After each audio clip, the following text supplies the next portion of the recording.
Hello and welcome back, everyone. This is Scootsy16 with the Elite Discord Tournament. And if you've been following along, you've been experiencing some incredible baseball from this tournament. And these teams that were put together with the cream of the crop have been delivering on what this tournament is all about, which is the best baseball experiences you can have.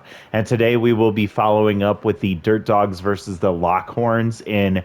If you missed game one, I'm going to ask you right now to just stop watching this video, go back to game one and watch that first, as it was one of the most insane games I've ever seen in any baseball, but especially in Super Mega Baseball. So we are going to be going into the Dirt Dogs and the Lockhorns, which will be the second game of that series, and we will almost be making it through two games in each team, which has been a very fun experience from all of these games so far. Let's go ahead and jump right in and see what the Dirt Dogs are going to be bringing to the table in game two. We're going to start with that suggested lineup. And as we look at what the Toasts team has been put together for, we will see that they moved Sebastian Schaefer into that one spot. He's going to be DHing today once again, and he is going to be leading off for them. Now, it was Fellows that led off for them in the first game. Count Fellows, he's been dropped to the fifth spot. So even with his successful day, they've made some arrangements or some adjustments here. Next, we'll see Cedar Nielsen. He had a pretty decent day. He'll be at shortstop once again. Next, Stu Soto.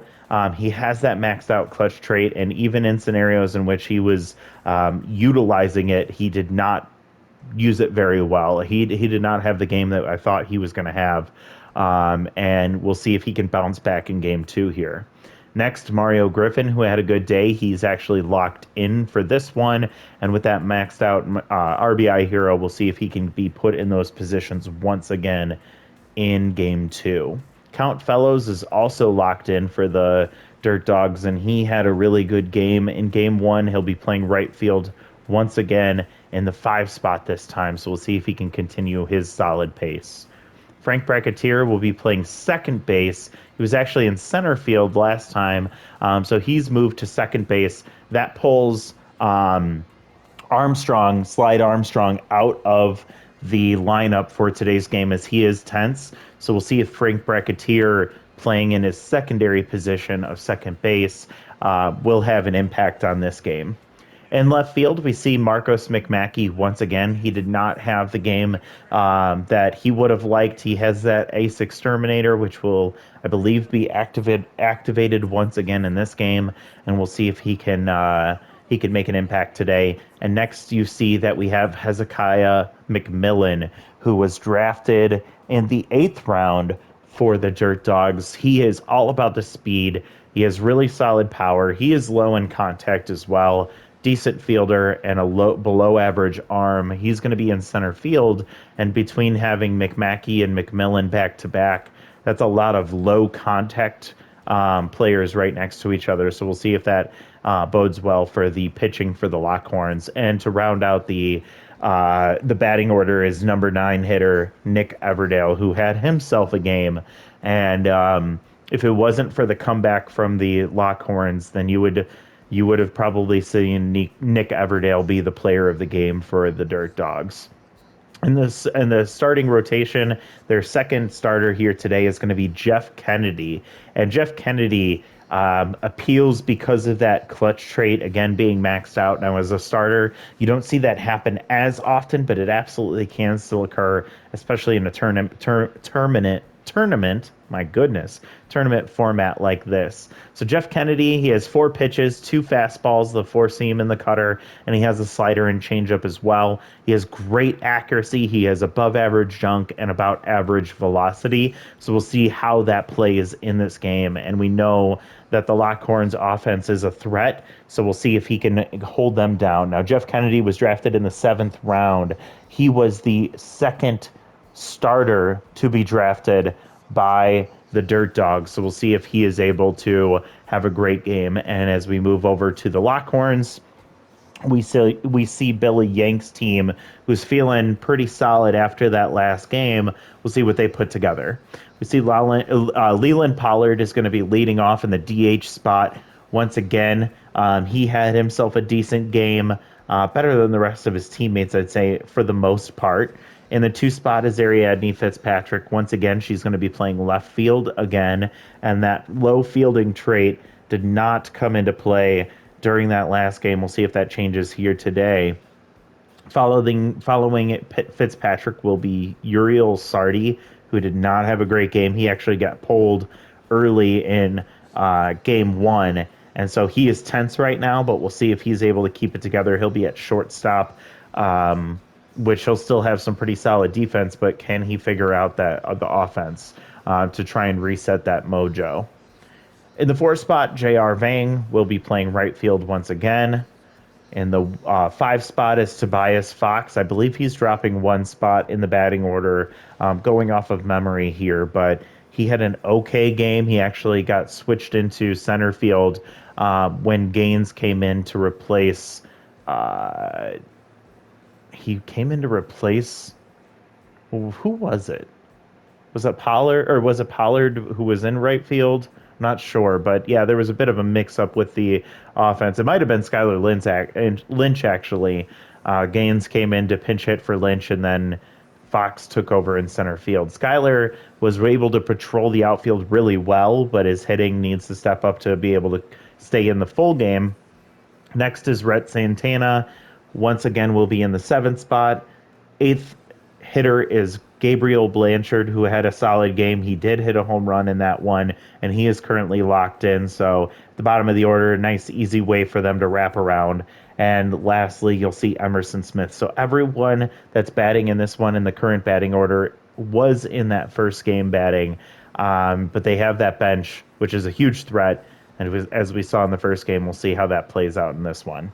For the Lockhorns, Amos Elliston will be pitching as the number 2 starter in the rotation, and he was actually the first starter picked by the Lockhorns. Now, he has that workhorse trait. It's at tier 2.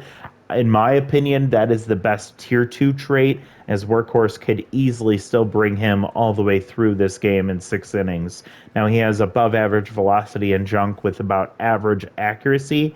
He'll be bringing 2 fastballs with 2 off-speed pitches as well, the 4-seam, the 2-seam, the curve, and the slider. So we'll see if he's able to keep that Dirt Dogs offense at bay, which lit it up to begin with. They had a really great game, but the Dirt Dogs pitching is what failed them, and that's what allowed for the Lockhorns to catch up and win that game in extra innings. So we'll see how this game plays out.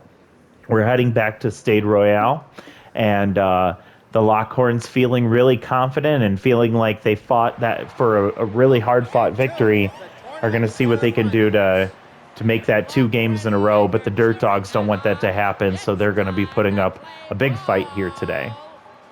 Lockhorns will be putting Amos Elliston on the mound to start this game against the 3 formidable offensive weapons for the Dirt Dogs, starting with Sebastian Schaefer.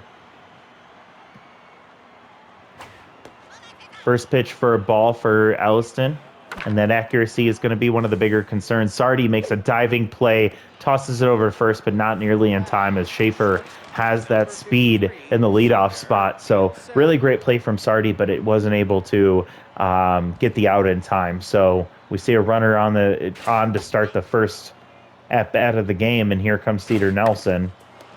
He grounds out to Santana, tosses to Blanchard. Blanchard over to first, around the horn for the double play. And the Dirt Dogs got to be feeling frustrated, specifically Stu Soto, who reached base on a walk but was not able to get a hit in that game. So we'll see if he's able to turn things around. Working the count here, 1-1 so far. Watches ball 2 come outside. Ball 3 inside and high, and 3-1 count. Takes ball 4. So Soto, who's been patient at least, is able to reach base for the second time in this tournament, but still hitless so far, even with those amazing hitting traits. So here comes Mario Griffin. The RBI hero is not activated, as Soto is not likely to be sitting on second base anytime soon without Mario actually hitting the ball. He swings through a terrible off-speed pitch on the outside part of the plate, and now 2-2 count draws it even, fouls that one off. With 2 outs, can Mario Griffin get some action happening for this Dirt Dogs? And the runner's going to go, and that ball goes right up the middle. And Lynch is able to get to that one quickly.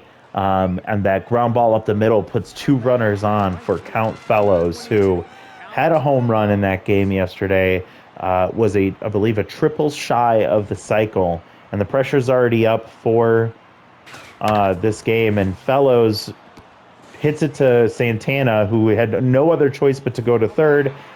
Elliston couldn't get there in time, and so that's an infield single as Santana dove for it, knocked it down, but could not get an out. So the bases are loaded for Frank Bracketeer, who puts a charge into that one, but pulls it way foul, way early on that one, and swings through strike two. He's getting antsy.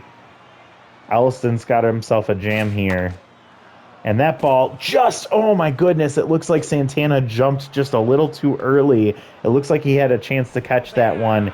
And the Dirt Dogs are playing station to station, but they already got this game, the first score of this game with a single with the bases loaded. And again, here comes Marcos McMackey with that ace exterminator. So can he use it to his advantage against Alston? That ball grounds to Blanchard. Blanchard tosses to Fox for out number 3. So put himself in a precarious position to get this game started, giving up 4 hits, allowing just 1 earned run. But that's not the way that you would hope if you're a Lockhorns fan that you'd see this game starting. However, we know that offense is a big threat. So even the Dirt Dogs don't feel safe with a 1-run lead already in the first inning here. Pollard lines that one just past the shoelaces, and gets to first base on that base hit up the middle. Jeff Kennedy was not able to react fast enough to knock that one down. And here comes one of the offensive studs from the first game, Ariadne Fitzpatrick, batting, I think, 2 for 3 with a home run, 2 RBIs. Had a really great game in that first one. And we'll see if she can continue that pace in this one, even though she's only neutral mojo. She's got to be feeling pretty good. And she breaks her bat on that one. Soto's able to range over there with his incredibly slow speed. Is able to catch that one for out number 1. And here comes Uriel Sardi. Again, he is tense in this one, so we'll see if he is able to shake off the rust as he went over in that first game. Some good speed at first, but not fast enough as that ball went right back to Kennedy, and Jeff was able to turn around, get it to second. Nielsen tossed it over to first for the double play, and that ends the inning. And double plays to end both of these innings here. And now we head into the top of the second. And that grounder goes straight to Fox, who's able to... Got really confused there, as I thought he was just going to step over there and tag the runner, but tried to reach for the tag late and then tossed it over to Elliston. I'm not sure what happened on that play. It almost looked like he was a video game character where the controller is just pushing the wrong buttons, it seemed like there. It was really odd. So... with a great speed on first, base hit up the middle for Everdale, who's continuing his solid pacing, and he gets a boost in his mojo. And so we wrap to the top of the order once again. Sebastian Schaefer, who went 1 for 1 with a single in his first at-bat, has 2 really fast runners on, no outs, and Elston is laboring in this game, and that ball had some distance, but it wasn't going to get out either way, and it goes just foul. Vang tried to dive for it, but it went actually out of play, and Schaefer puts that one right through the hole in between first and second for a base hit, and Schaefer gets the mojo boost. So the speed on the base paths right now, I don't think you could ever expect to see this much speed at all 3 spots and the runners are going to have a heyday if that ball lands in some open field of grass here. And Alliston's starting to get a little tense. His accuracy is starting to fail him as it's in the tank right now with Mind Gamer being activated by Cedar Nielsen. But Alliston sighs as he's able to get the strikeout from Nielsen for out number one. And this is quite the tense situation for Alliston as he's able to get his mojo boosted, but the bases are loaded once again, and now Soto comes up with a max clutch. And that ball, great play from Fox, tosses home, tosses back to first, not in time for the double play, but a huge run-saving play from Tobias Fox on that one. Now, I feel like he would have been better off if he stepped on first and then threw home. Would have forced a tag, but I think it would have been worth it in that scenario to try and get out of the inning. But instead, we see Mario Griffin come up with his maxed out RBI hero. And he's fighting through this one with 2 outs, bases loaded, 1-2 count. And he fouls that one off too.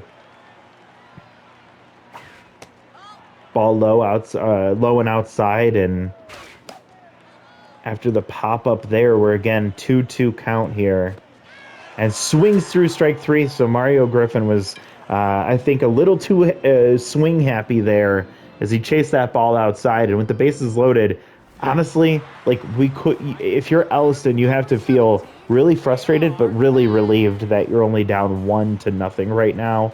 And for Billy Yank and the Lockhorns, they're going to have to get their offense figured out to try and get this game sorted, because it looks like it's going to be the floodgates are likely to start opening here for that Dirt Dogs offense, who've left on, I believe, 6 runners on base over the first 2 innings.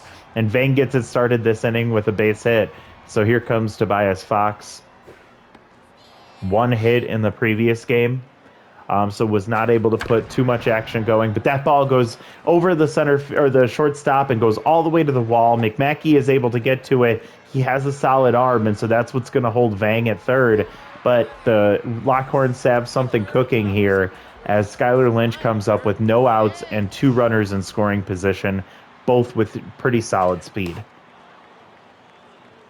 Skylar Lynch did not get a hit in his first at-bat. He actually got pulled about 2/3 of the way through. He puts a charge into that one, and that one, if the runner, oh my goodness, that ball gets out, and Lynch is able to put it over that short porch in right field. And I thought for a second that if Fellows could have gotten up a little bit higher for that one or timed his jump better, he might have been able to rob that one. But it is a 3-run shot for Skylar Schaefer. And as we've been kind of talking about this entire series being a wild one, the Lockhorns take the 3-1 lead here in the bottom of the second inning, and still no outs. And Santana, even with tough out activated, takes that pitch right at the bottom of the zone. Really frustrated with that pitch, but it was a good one from Kennedy. And here comes Gabriel Blanchard, who went 2 for 3 in the previous game with a home run. See if he can keep up his hot streak. He does have contact versus righties activated here, so he's getting that boost against Kennedy. 2-2 count with 1 out. Swings through strike 3 as Kennedy was able to pull the string on him, and he was way ahead of that one on the off-speed pitch. So we reached the bottom of the order. Emerson Smith getting his first opportunity here. All about contact and nothing else. He actually got 1 hit in his first game of the series as well. And he hasn't swung yet. Just kind of patiently watching those pitches to go through. Maybe he's working on his timing. And he swings at that one, and he's able to poke it through the hole to Fellows in right field. And he just watched all of those pitches, 4 pitches go by. And then he timed it up with that tough out activated. So we get to the top of the order, 2 outs now. And no speed on first base, but Leland Pollard comes up. And he got a base hit in his first at-bat. We'll see if he can do the same thing against Kennedy. Is fighting off a 0-2 count here. Chased that one, but was able to make contact. Does the same thing here on a pitch up in the zone. And swings through strike 3. He was chasing, and I think Kennedy knew it, so he was just trying to find one that that he couldn't catch up to. So Elliston, maybe he has new life here as he now sees that the team is took a 3-1 lead on that huge home run from Skylar Lynch in the bottom of the second. So he's going to see if he can try and get a clean inning, but he's going to have to go through Count Fellows to make that happen. And Count Fellows has been getting good wood on the bat all series long. Now it's just a matter of whether they can keep him at bay. Ooh, and Elliston brushes him back right by his knees. And Count Fellows, that ball is just going to go foul. It had the distance. If he was able to keep that closer to that foul pole, he might have been able to make something happen. But he is able to be patient, and Fellows draws the walk for the first at bat of this inning. And Elliston's pretty frustrated as he lost an opportunity to get one of the toughest batters in this game out. And they try the pitch out here to see if he's going to try and run. But here comes Bracketeer. And honestly, thankfully, Elliston has that workhorse trait because this will be his 60th pitch in these 3 innings so far. And he doesn't even have an out yet in inning 3. So 2+ innings, already over 60 pitches, and allows a base hit there. And so here comes Marcos McMackey once again. And he has not been able to take advantage of that ace exterminator trade as you would have expected. That ball bounces up to Sardi and tosses over to Blanchard for out number 1 as the runner advances to third, but they're not able to get the out at first. So it's just a fielder's choice and runners on the corners with 1 out. And Hezekiah McMillan comes up and gets the base hit, so that's going to score a run. Fitzpatrick tosses it to third, and Amos Ellison's mojo goes down after that one as he just cannot keep the bases clean in this game. He has been laboring all game long. He's already given up 9 hits and 2 walks, and that's not what you want to see from your number 2 starter. And honestly, this was the guy they drafted as their first starting pitcher drafted, and he's just not been able to play up as he's down 3-1 to Everdale, and he swings at that 3-1 pitch and fouls it off, and then he gets him to chase, so Everdale loses the mojo as he chases that one low and inside for strike 3, and that's out number 2. So up comes Sebastian Schaefer, who's locked in. Elliston comes out, and here comes Jefferson Fleming.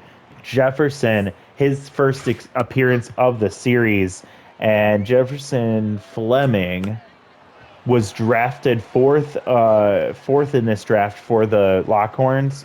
He has that K collector trait, so you see it activated here. That velocity and junk are getting a boost with 2 strikes, and Schaefer doesn't care as he's able to get that base hit into left field. Ariadne Fitzpatrick gets it in quickly, but not before the runner from second is able to get around and score on that base hit. So the game is all tied up 3-3. Cedar Nielsen comes up, with 2 outs, 2 speed demons on the base paths at first and second, and that ball just lofts gently to Blanchard for out number 3. What a game we have going here already as the Dirt Dogs are able to tie it up in the top of the third. And Fitzpatrick is hoping to have a response to this one. Jefferson Fleming is all about the accuracy, as you could see, and he also had that elite 4-seam fastball. So we'll see if when he comes in with a clean inning, if he's able to settle in as a long reliever. Now Kennedy, who gave up 1 big mistake pitch to Skylar Lynch earlier, is trying to see if he can settle in for his team, and he was able to blow that one past Fitzpatrick for out number 1. And at what point do you wonder if Uriel Sardi is either needs a drop in the order or is just not the offensive weapon you expected him to be as he swings at pitch number 2 coming in, and Everdell is able to toss that to Soto for out number 2. And now Sardi is 0 for the series. He's just been struggling in that top of the order, and not what you expected when you draft him. Vang coming up. He has had a decent game and a decent series so far, hitting .500, and that ball goes just down the line. Everdale dives for it, but it's not going to get there in time as it's a bad throw as well, and Soto isn't able to hold on to it. So Vang gets the infield single down the third baseline, and that brings us to Tobias Fox, who really hasn't done much offensively in this game either. He is batting 500, but I believe it's been a couple of base hits, and that's about it.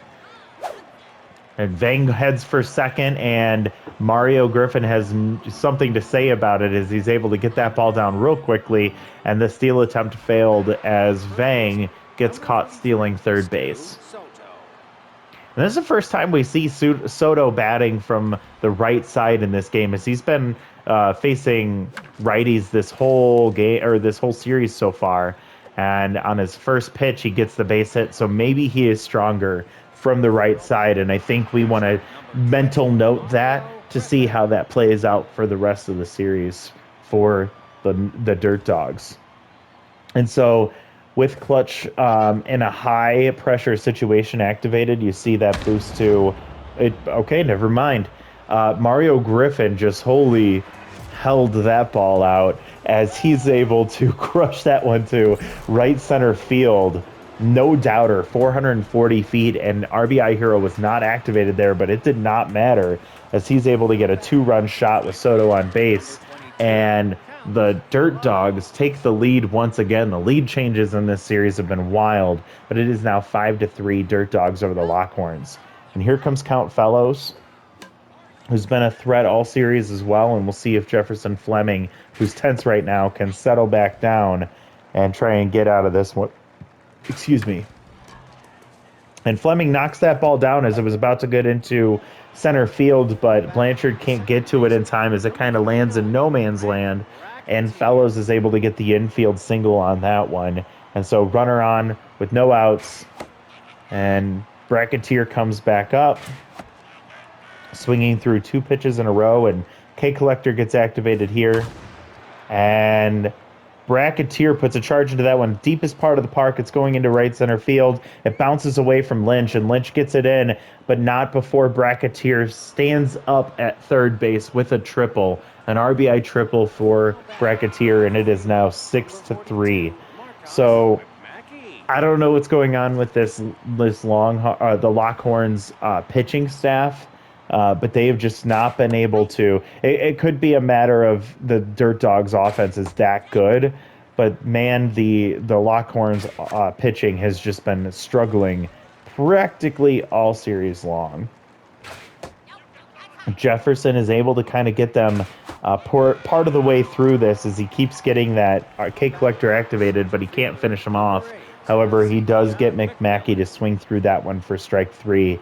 And finally, we get an out, as now with 1 out, we see McMillan come up with a runner on third base, and McMillan 2 for 2 today with 2 singles and an RBI. So he's hoping to keep his performance perfect at the plate, as this is his first game and first appearance. He's now down 1-2. So K-Collector activated once again, and that ball gets away from the catcher, and Smith is not able to get to that in time. So Bracketeer is able to advance home and score the 7th run of this game on a ball that just got away from Smith. Very unfortunate, that wild pitch, and Emerson Smith gets to pick that one up and toss over to Fox for out number 2 on a dribbler right in front of the plate. But boy, this has been a rough inning and a rough game for the Lockhorns overall. So at what point do you consider taking out Fleming? I don't know, but he was able to get the pop out there, and Blanchard camps under that for out number 3, giving up 4 runs in that inning. Now, this is not a deficit that the Lockhorns are afraid of, but one that they just can't keep finding themselves facing in these games if they want to have a chance at a championship. So Tobias Fox, who got a double in his last at-bat, swings at the first pitch right off the end of the bat, and it pops up to Soto for out number 1. And he's a decent fielder but has no speed, and when he doesn't have to move at all, you don't really worry about the speed. And we get a base hit up the middle for the first hit of this inning for the Lockhorns, and that boosts the mojo. I missed who that was that just got that hit. But they're hoping that maybe they can get something going here, the Lockhorns, as now they have Rhett Santana, who is still tense, facing Kennedy with now contact versus right-handers activated, or I mean power versus right-handers activated, and unfortunately for him, he gets good contact, but it goes straight to Fellows for out number 2. And so the runner has to stay at first base, and here comes Blanchard. Contact versus righties activated, as well as that clutch, and they're taking off for second, and they're able to get the steal there. So they utilize the speed to their advantage. I believe that's Skylar Lynch there at second base. He got a steal there. Um, his speed over 100 right now, and we'll see if they can do something with that. And Kennedy's thinking about him behind him there, and so he throws over to keep him close.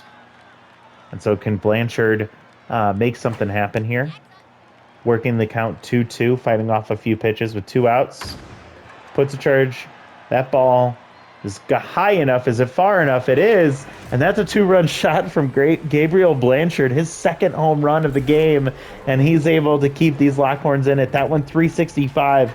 Not the hardest hit that he's had this series so far, but it does what it needs to do, and that's get those 2 runs across, since now the lead drops to 2 as the Dirt Dogs are now up 7-5, and Kennedy comes out for Esteban Friedman, their first opportunity to get an appearance in this game, and Emerson has tough out activated as he's trying to fight for another base hit here against Friedman. Gets a hold of that one, pulls it. Fellows is able to catch that one pretty easily. That lack of power from Smith is what hurt him on that hit.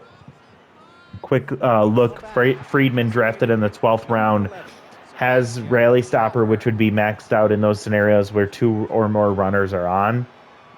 We'll see how that plays out for the rest of this game.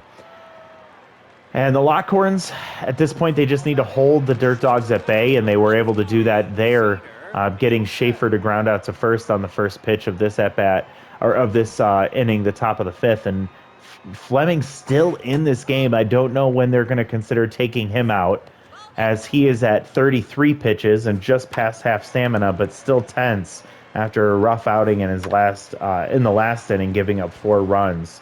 Now he's facing off against Cedar Nielsen, who has that mind gamer, which makes it really difficult for the pitchers to find their spots.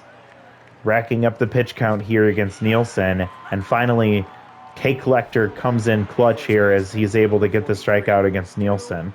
So we see Soto from the right side of the plate once again, and this is where Frieda Schmidt comes in, the closer, A-plus closer, and that puts Soto on the left side of the plate. So again, maybe this is a strategic move for the Lockhorns. Now, Frieda Schmidt, an insane closer, but only 2 pitches, the 4-seam and the changeup. Schmidt was drafted in the, I'm going to look at my notes here while we're watching this at-bat, 2-2 count, and Soto is able to get the base hit almost in the same spot he hit it in last at-bat. With a full count and 2 outs, he's able to fight it off for the base hit. Frieda was drafted in the 8th round. She has no traits, but everything at 88 or better when it comes to velocity, junk, and accuracy. And again, just those 2 pitches. So can the closer get it done? And you'll see she's already at 7 pitches. That stamina is going to drop very fast. We are in an extreme pressure situation, so makes sense. We're again top of the 5th here, and Frieda gets the strikeout and is able to get out of the inning, only giving up the 1 hit and her 2 batters faced. So we head to the bottom of the 5th. Lockhorn's going to need to do a little bit more work, starting with the top of their order, going with Leland Pollard to start, and he's 1 for 2 today with a single. Can he get something going for the Lockhorns so that they don't have to go into the 6th inning with a deficit still? And he is able to get the base hit again between first and second. He's able to find some green grass and get it out into right field.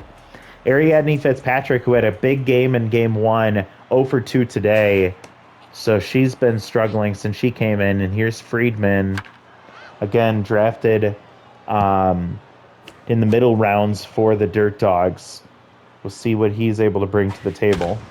And Fitzpatrick puts that one on a line right to Fellows for out number 1. So the runner has to stay at first.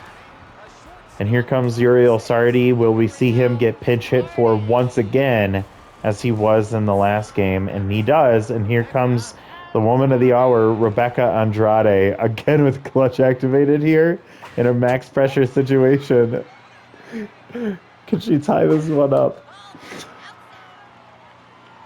Can't wait to see what happens. As she pulls that one, and Bracketeer makes a great play at second base, is able to get it to first in time, and Andrade is not able to come up huge in that at-bat, but does get the runner advanced to second base. So with good speed on second, 2 outs, can Vang figure out a way to use his RBI hero. He puts a charge into that one. It's going to get over the head of the left fielder, McMackey, who's diving for it, and that's going to be an RBI double standing for Vang, who used his RBI hero to his advantage in that one.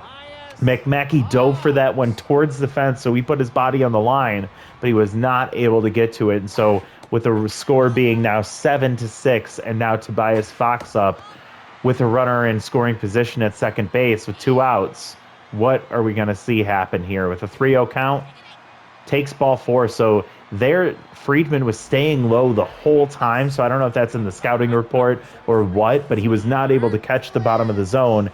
And Tobias walked on 4 pitches. And so here comes that rally stopper activated for Friedman. But you'll also see that countered by the contact versus righties for Skylar Lynch. And Lynch hits that one hard, but it goes straight to Nielsen, who tosses it over to second for the easy 3rd out of the inning. So this is again becoming another very interesting game, and we now head into the top of the 6th, where the Dirt Dogs are leading 7-6, and Andrade comes out. Ellen Flores will come in to play shortstop, her natural position. We'll see if she comes up to the plate in her next at bat.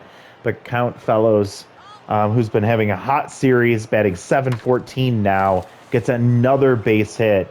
And they moved him back in the order. I don't know what was the reason for that, but it has not mattered for him, as he's able to get another hit and keep that line going. And here comes Frank Bracketeer, who got a triple in his last at-bat. And that move to second base from the outfield has not done too much to impact him negatively, as he's able to get another hit. And that one goes to the wall in left center field. Fitzpatrick gets to it quickly, has a good arm. Are they going to try and get the out at home? It's not in time, as Flores relays that to home, and Bracketeer gets a double. And I believe now he is a home run shy of the cycle, as he's standing on second base, feeling great, as McMackey comes up to the plate, who's been struggling all series long. And Frieda Schmidt, those two pitches might cause her to be struggling, and she's already gassed. Blanchard gets the out there. The runner advances to third. But again, why are these pitchers staying in for so long? Why is the AI not pulling them sooner? Here it is. Guadalupe Austin comes in, who's at half stamina already. As she pitched in the first game, she did well. But this is unfortunate that she's being thrust into this situation with a runner on third base. That runner belongs to Frieda Schmidt, so we'll see if they score. It's gonna count towards Schmidt instead of Austin. But Austin's trying to avoid that runner from scoring to keep this a 2-run ball game, and she gets a strikeout there, feeling pretty good. But now she's gonna have to face off against Nick Everdale, who's been having a good game himself, 1 for 3 today, and has been one of the best hitters for the Dirt Dogs in this series. Kulak activated here. Pops that one up. Is Smith going to be able to get to it in time? Didn't dive for it, tried to reach for it, and the ball hits the ground, and that's new life for Everdale, who's down 0-2 in the count with 2 outs. Doesn't get him to chase there low in the dirt. Swings at that one. Fox is able to catch that right on one hop. Walks over to first base to get the out. A runner scores on the double from Bracketeer, who's had a hell of a game, and now the Lockhorns go into the bottom of the 6th in familiar territory, down by 2 runs this time, trying to fight for their life in this tournament once again. And they're going to start with Santana, who's tense, against Esteban Friedman, who's still out there, now at pitch 24. and Santana puts a charge. That ball hangs up. McMillan's able to get to it in time. Um, doesn't do too much when the ball goes right to the fielders, and that's going to be out number one. So here comes Blanchard. Contact versus righty activated here. Max pressure situation, so that locked in mojo for Blanchard gets boosted even more. And that one buzzes right past Friedman's face. I think he saw his life flash before his eyes as Blanchard's able to get another hit as he's had a hell of a game. And now Emerson Smith comes up 1 for 2 today, but does he stay up to bat here or do they pinch hit for him? They're going to keep him in, and Friedman's getting gassed. That ball gets behind Mario Griffin. It went right between his legs and it scoots all the way to the backstop, and Blanchard's able to advance to second base. Now they need two runners here, or they need two runs to score, so it's going to take more than just one as Emerson is able to hit that one hard, but it goes to McMackey, who's able to camp under that right in front of the warning track, but because it went to left field, Blanchard was not able to advance to third, so he has to stay at second, and now they're down to their last out. Conrad Driver comes in, who did not have a great game in his first outing, has to face the top of the order, starting with Leland Pollard. 2 outs, 2 runs down for the Lockhorns, and Pollard goes down on 3 pitches, and the Dirt Dogs, who've been all offense in this series, were finally able to keep that Lockhorns offense from catching up. And boy, this was such a wild game. We had the Dirt Dogs take the early lead, then the Lockhorns come back and score 3 in the second for the lead change there. The Dirt Dogs are able to score 2 to tie it, and then 4 in the fourth inning to take another lead change. And what was that? The Lockhorns then end up scoring 3 more unanswered from that point. So they were able to go up, or they were still down 7-6. But what a wild game back and forth. 8 runs on 17 hits for the Dirt Dogs, 6 runs on 11 hits for the Lockhorns. They started slow, they couldn't catch back up, and that Lockhorns pitching staff has got to be having a long conversation in the locker room after this one, as they've just not been able to figure out that Dogs offense. They've been fighting like dogs all series, and they finally were able to tie it up with this one. Schaefer 3 for 4 with an RBI. Nielsen does go 0 for 4, so he did not have a great game. Soto 2 for 3. He's starting to figure things out. He walked once as well and scored 2 runs. Mario Griffin with a huge 2-run homer, got 2 hits in this one, including that home run. Struck out twice, though, which is not good to see. Fellows 3 for 3 with a walk and 3 runs scored. Bracketeer 4 for 4, 3 RBIs, runs scored there. I think he was a home run shy of the cycle. McMackey 0 for 4, did score a run. McMillan, went 2 for 4 in his debut, getting an RBI, and then Neverdale, he only went 1 for 4 today. So after a great first game, he kind of comes down to earth a little bit in that 9 spot. For the Lockhorns, 2 for 4 for Pollard. Struck out in a big spot there in the bottom of the 6th when they needed him the most. He did score a run. Fitzpatrick went 0 for 3. Sardi went 0 for 2. 2 guys in that 2 and 3 spot that you need to produce if you're going to be in this game. Vang, however, went 3 for 3, had a good game, getting an RBI and scoring a run. Fox went 1 for 2 with a walk and scoring a run. Lynch had a great game, 2 for 3, had a home run, a 3-run shot, and also scored 2 runs himself. Santana went 0 for today. Blanchard 2 for 3. He got a 2-run shot himself. And then Smith went 1 for 3. I'm surprised they didn't pitch hit for him at the end of that game, but he stayed in, and he's been starting both of these games as their backup catcher, which has been very odd to see. I'm sorry, he's not their backup catcher. He is their primary catcher. But he's really just been about the arm and the contact, and we haven't seen that contact show up too well in this series. Pitching-wise, I'm going to start with the Lockhorns. Elliston, 2 2/3 innings. Longer than we thought he'd go, but definitely didn't have a good game. 9 hits, 3 earned runs, allowed 2 walks and 3 strikeouts. His ERA after that game is 10.13. Fleming comes in. His first appearance today went 2 innings, 5 earned runs, 5 hits, 3 earned runs, 2 strikeouts. allowing a home run. He actually gets the loss, 13.5 ERA. Schmidt comes in, the closer, pitches 2/3 of an inning, giving up 3 hits, 1 earned run, and striking out one, 13.5 earned runs for her. And then Guadalupe Austin comes in, but too little too late at that point, 2/3 of an inning, striking out one, allowing no batters to reach. She actually came in with a runner on third and was able to keep them at bay from scoring. On the Dirt Dog side, Kennedy had a great game. It was a little shaky, but he was able to keep their Dirt Dogs in it while their offense did their thing. 3 2/3 innings, 8 hits, 5 earned runs, 4 strikeouts, allowing 2 home runs. Friedman comes in, pitching 2 innings, gets the win. 3 hits on, allowing 1 earned run and getting a walk as well. And then Conrad Driver, who did not have a great game, comes in getting just that one out on a strikeout, getting the save in this one. So as we look at the players of the game, Bracketeer, yeah, he went 4 for 4. He is a home run shy of the cycle in this one, getting 3 RBIs. He was a big factor in this one.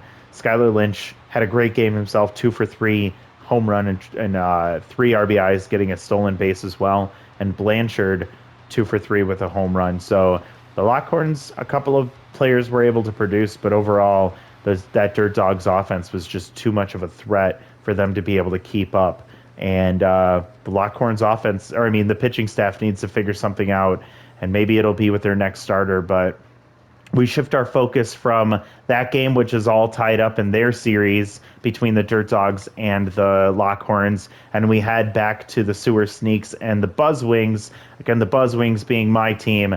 Heartbreaking loss for them in that last one. And so now we come to game 2, and we'll see if we can figure things out and take advantage of a really good starting pitcher for the Sneaks that actually has 2 really bad traits and easy jumps and crossed ups. So we'll see how that plays out in this next game. But thank you all for watching. Again, subscribe if you're not done so already so you can follow along with all of these games. I hope you're all having fun. We'll see you all next time. Bye, everyone.